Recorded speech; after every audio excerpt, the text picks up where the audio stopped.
Let's start on 2A. Let's see if we can get through 2A.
Have you looked at this before?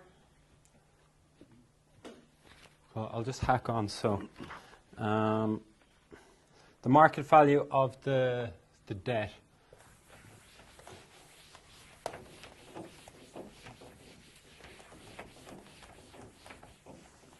So what are we referring to here?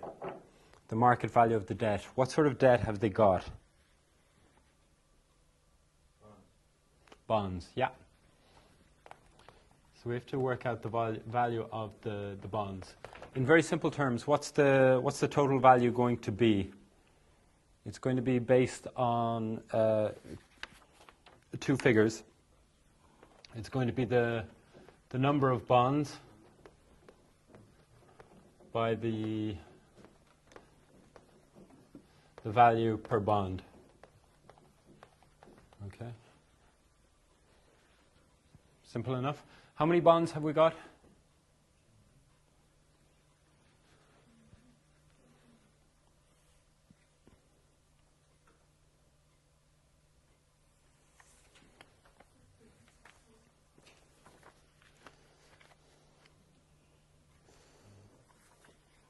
What is the book value debt, actually, if we just make a start on that?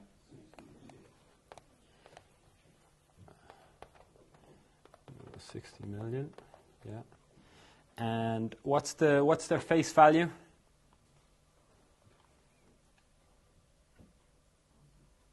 $1,000, yeah.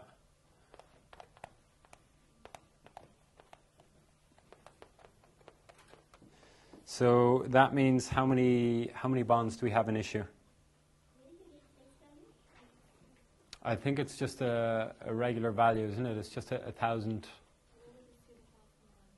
Yeah. Yeah.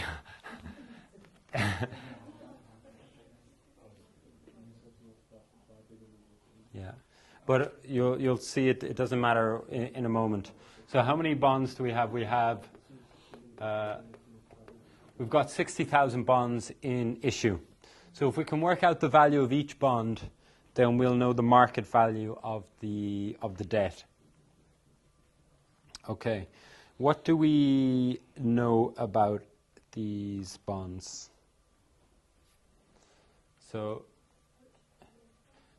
what's the future value going to be? When we've got the bond, when it expires, we're going to hand it over. What are we going to get?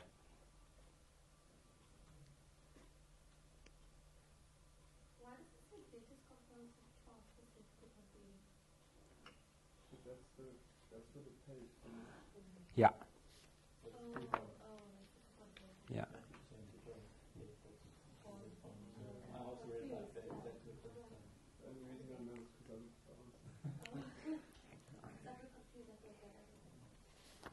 So I'm just going to read the question again.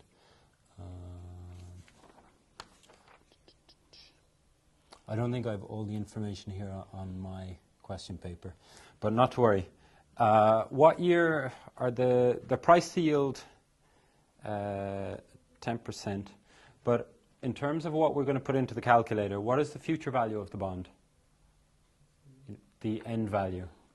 Just leave it at 60 million and then you can calculate it down. Yeah, you can do it that way as well.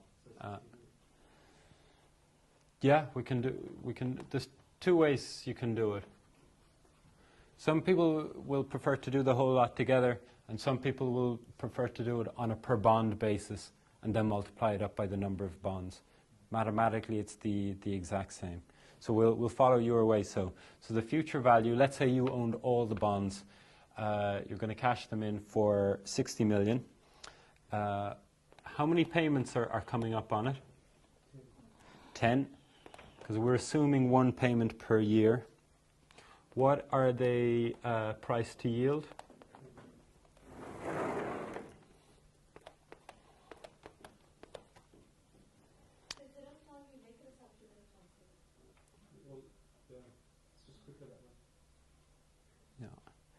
And then what is the payment going to be?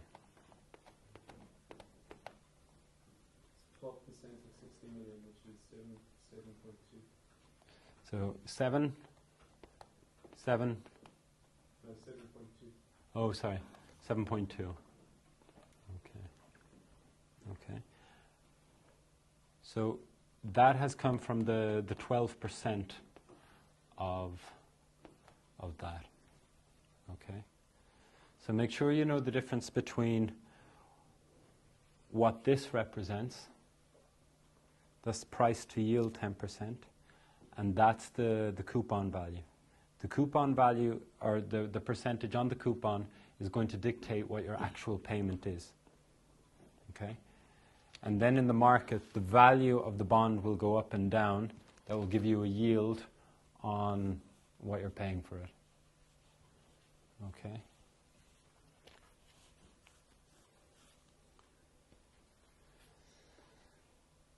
Can you stick that in the calculator and see what you get?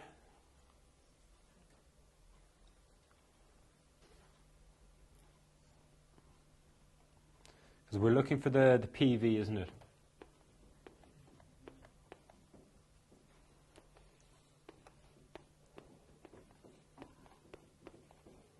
Yeah.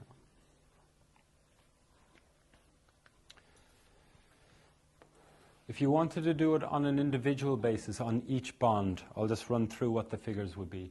N would still be equal to 10. The future value would be equal to 1,000. Okay. Your IYR would be equal to 10%, and your payment would be equal to 120, which is your 12% of that. Okay. And if you punch that in, you would get the present value of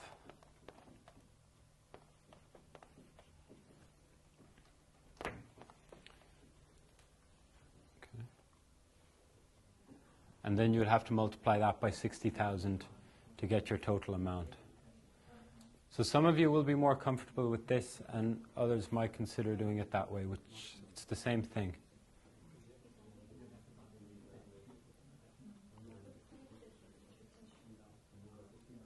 Which of those numbers have to be negative when you put it into the calculator?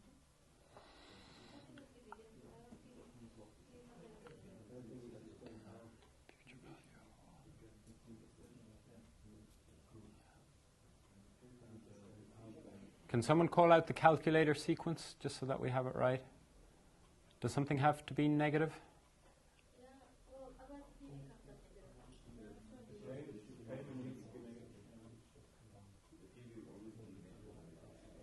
Yeah, otherwise the PV will come out negative, isn't it? Yeah.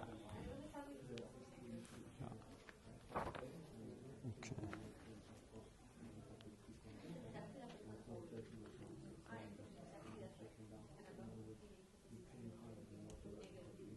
Yeah.